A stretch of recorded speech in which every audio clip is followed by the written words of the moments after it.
Exercise 1.4 multiplication of matrices. Topic हमारा है matrices की मल्टीप्लिकेशन का। इसमें हमने सबसे पहले ये देखना है कि कौन कौन से मैट्रिसेस जो है वो मल्टीप्लाई हो सकते हैं। ठीक है, सो मल्टीप्लिकेशन के लिए भी कंडीशन है जो हमने चेक करनी होती है। जिस तरह एडिशन सब्ट्रैक्शन में हम चेक करते हैं कि कॉरेस्पॉन्डिंग जिनका ऑर्डर सेम हो, उन मैट्रिसेस को आप ऐड भी कर सकते हैं और सब्ट्रैक्ट भी कर सकते हैं। बट मल्टीप्लिकेशन में थोड़ी सी कंडीशन चेंज होती है। ठीक है, अब वो कंडीशन क्या है मल्टीप्लिकेशन के लिए? अगर टू मैट्रिसेस हैं सो उसमें आपने चेक क्या करना है, that column number of column in first matrix should be equal to number of rows. Number of column in first matrix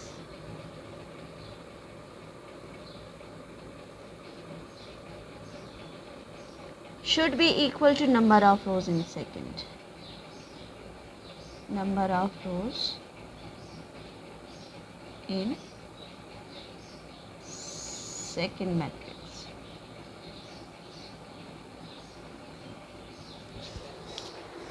ये कंडीशन है जो आपने हर एक मैट्रिसेस में पहले चेक करनी है कि आया ये कंडीशन अगर एग्जिस्ट करती है then matrices are conformable for multiplication.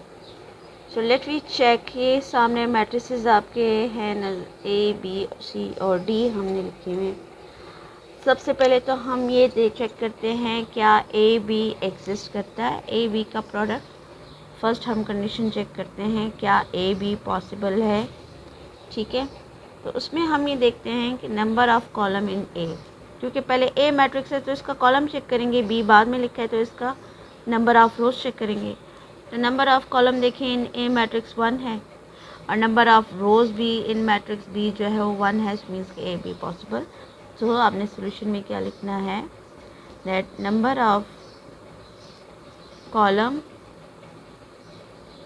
in A matrix is equal to 1. Number of rows in B is 1. So as number of column in A is equal to number of rows in B, so AB is possible.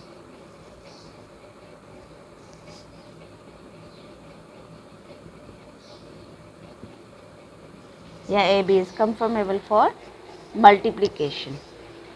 ठीक है, इस तरीके से आपने check करना है। Okay जी, second check करते हैं।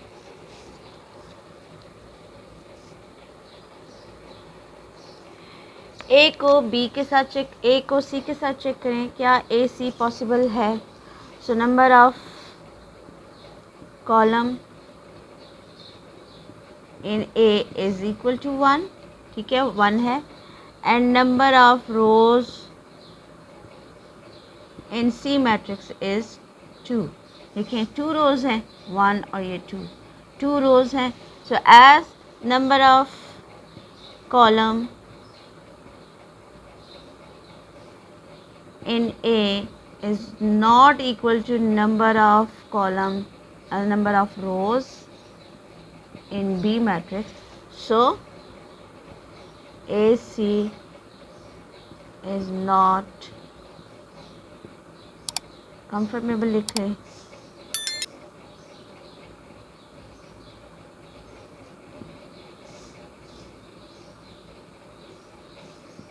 for multiplication.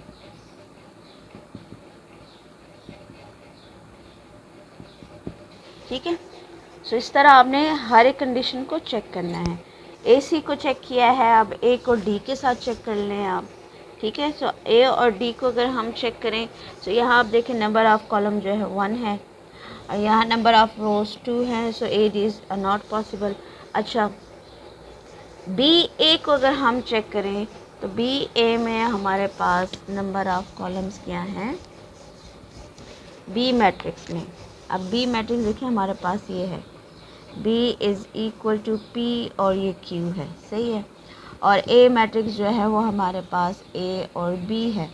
हमने ये चेक करना है क्या A B पॉसिबल है, तो A में देखिए number of column in first matrix, इसमें 2 कॉलम्स हैं 1 और ये 2 कॉलम्स हैं और इसमें 2 रोज़ है ना 2 रोज़। सो बी ए जो है वो एग्जिस्ट करता है, मीन्स के बी ए को हम मल्टीप्लाई कर सकते हैं। So as number of column in B is equal to 2 and number of rows in A is equal to 2, so as number of column in B is equal to number of rows in A, so means B A is possible, ठीक है।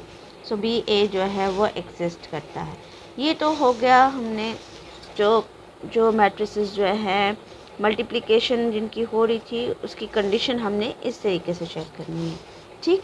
अब हम करते हैं multiplication के question कि आया multiply आपने किस तरीके से करना है। क्वेश्चन नंबर 2 में क्या है, 3 कंडीशंस आपसे पूछी गई हैं। ए और बी मैट्रिक्स दिए हैं, ये 2x2 ऑर्डर का मैट्रिक्स है और ये जो है 2x1 मैट्रिक्स का ऑर्डर है, 2 रोज़ है और 1 कॉलम। सो इसमें 3 कंडीशंस पूछी गई हैं कि is it possible to find A B. पहले हमने चेक करना है कि ए बी पॉसिबल है, और दूसरे नंबर पे क्या पूछ रहे हैं, is it possible to find B A, क्या बी ए का प्रोडक्ट पॉसिबल है। थर्ड नंबर पे पूछ रहे हैं फाइंड द पॉसिबल प्रोडक्ट, मतलब जो प्रोडक्ट पॉसिबल है तो उसको फिर फाइंड भी करें। तो सबसे पहले का आंसर क्या हो जाएगा, is it possible to find A B, तो A B as number of column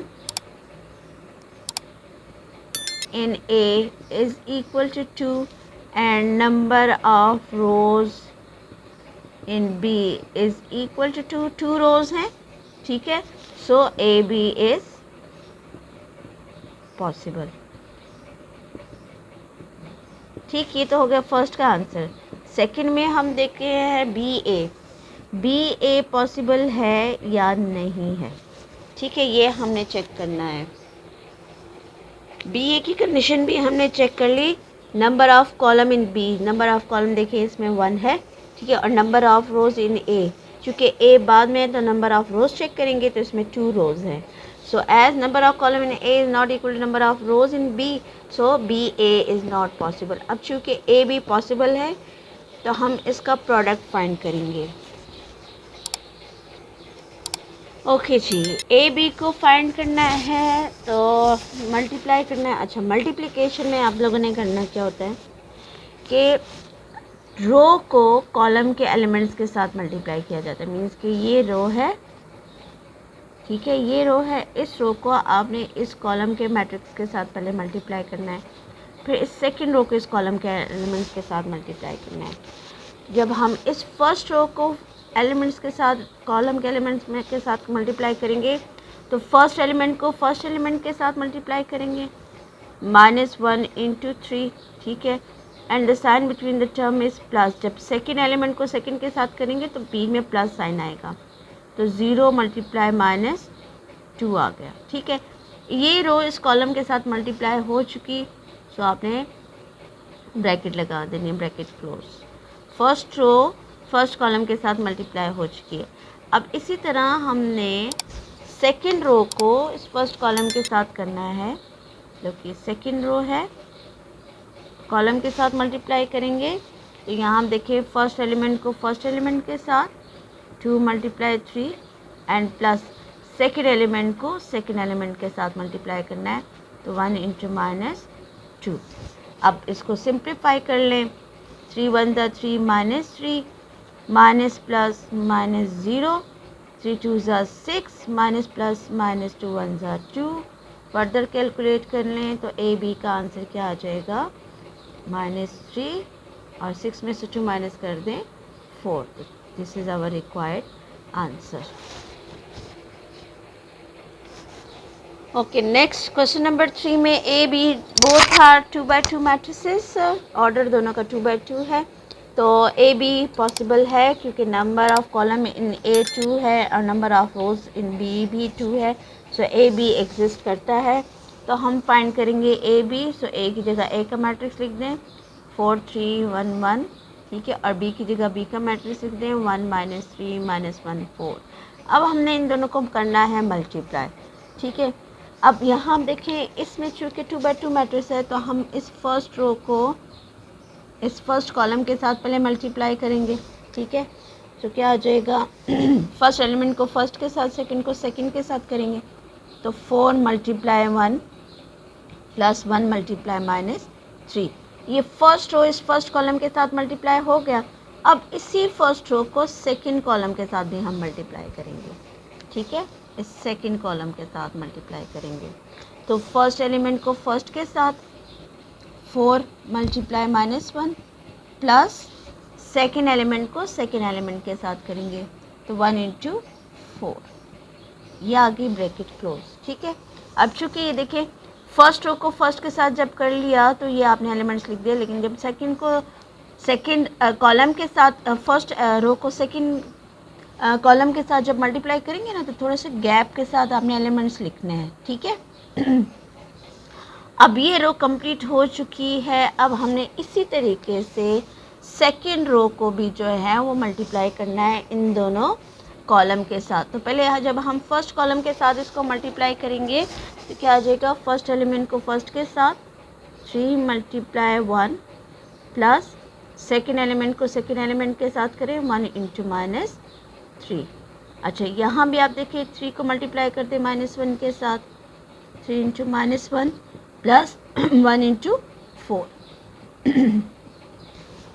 तो यहाँ की इसकी मल्टीप्लिकेशन कंप्लीट हो जाती है। अब सिंप्लीफाई करते, 4 1 ज़ा 4 -3, 3 -3, 4 1 ज़ा 4 -4 प्लस 4 -3 प्लस 4। सो 4 में से 3 माइनस कर दे 1, ये कटिंग हो गई 0, यहाँ भी ये कटिंग हो जाएगी 0 आ जाएगा, और यहाँ जो है वो 1, ठीक है। तो ए बी का आंसर हमारे पास ये आ जाएगा। नेक्स्ट क्वेश्चन के लिए next video, so keep watching.